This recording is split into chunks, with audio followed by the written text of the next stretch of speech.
right, everybody, buckle up, because this deep dive is going to take us way beyond your grandma's atlas. We're tackling Michel Foucault, the king of critical theory, and how he saw geography Oh, yeah. as this, like, hidden battleground for power and knowledge. And you know what? Battleground is a really good word because he does not mess around. Right away, in questions on geography, Foucault's like, what even is geography anyway? Right. He just throws down that gauntlet, makes you realize mountains and rivers are only half the story.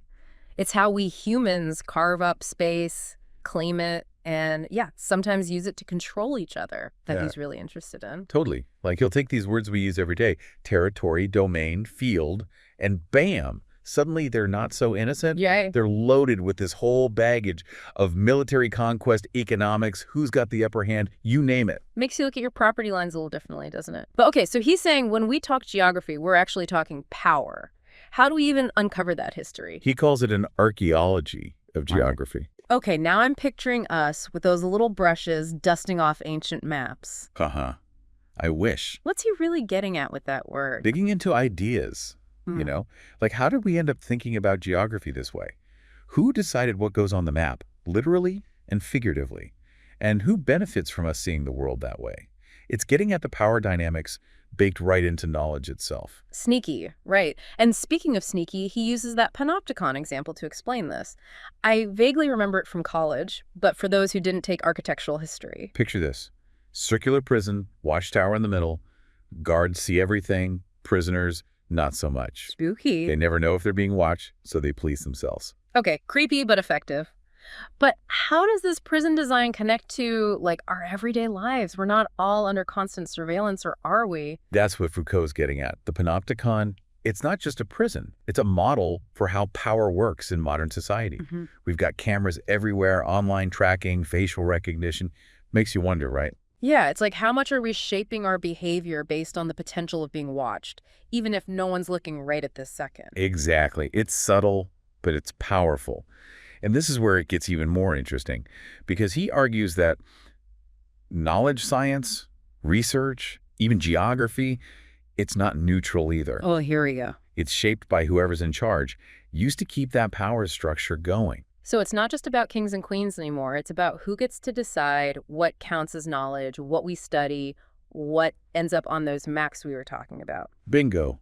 Foucault wants us to ask, whose interest did those maps serve? Who got left out? Whose stories aren't being told? It's like he's saying, show me your map, I'll show you your blind spots. And you know, it's funny, Foucault himself kind of seems surprised anyone would even ask him about geography. Like, in these excerpts, he's almost like, why is this interesting? He's such a tease. But then he drops this bomb that his own work all along, it had this spatial thinking woven through it, even if he didn't always spell it out. Right. Total Foucault move. Like, oh yeah, that. Power, knowledge, institutions, it's always had geography in the mix. No biggie. So give us an example. Where was his work secretly all about that spatial thinking? Think about his early stuff. The history of madness, prisons, how medicine evolved. That's all about how we define and control actual physical spaces. Oh, I see it.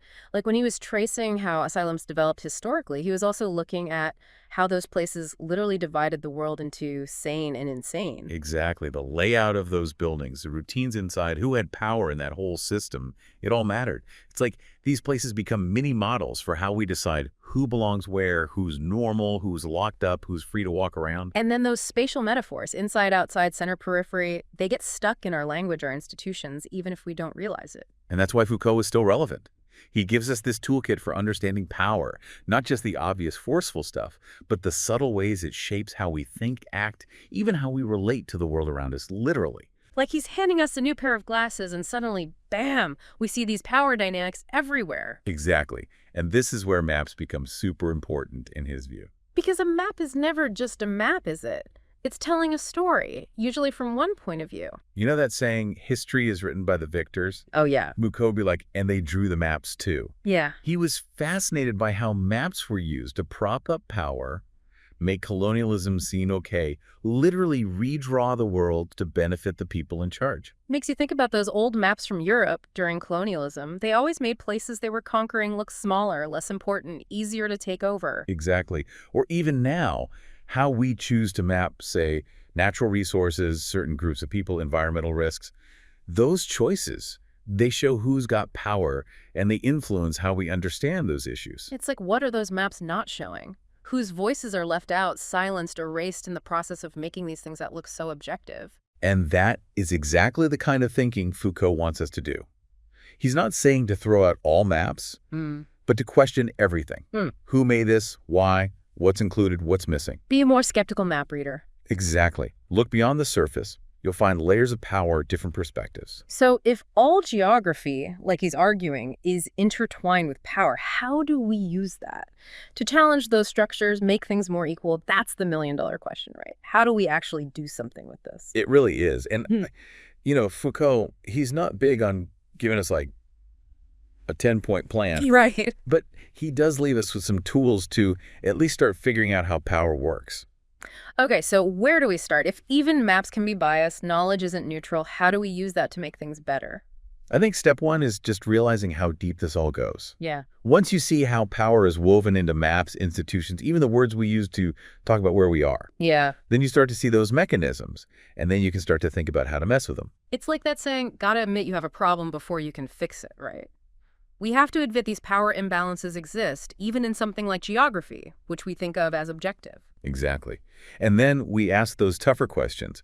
Whose voices are missing from this map? Who's being left out? Whose interests are being served by this way of dividing up the world? Like being a detective, but for maps. Total. Putting on our magnifying glasses, looking at each border, each label, each little bit of shading. I love that.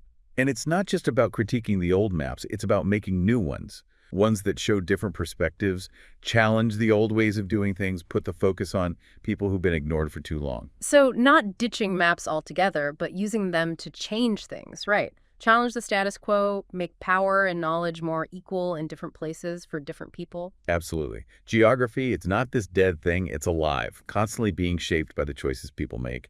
And we all have a say in making those choices more inclusive, more fair, more representative of the world we want to see. Man, Foucault really makes you think, gives you a whole new way to look at things. He does. But that's what's so great about his work. It's challenging, makes you uncomfortable, but ultimately it's empowering.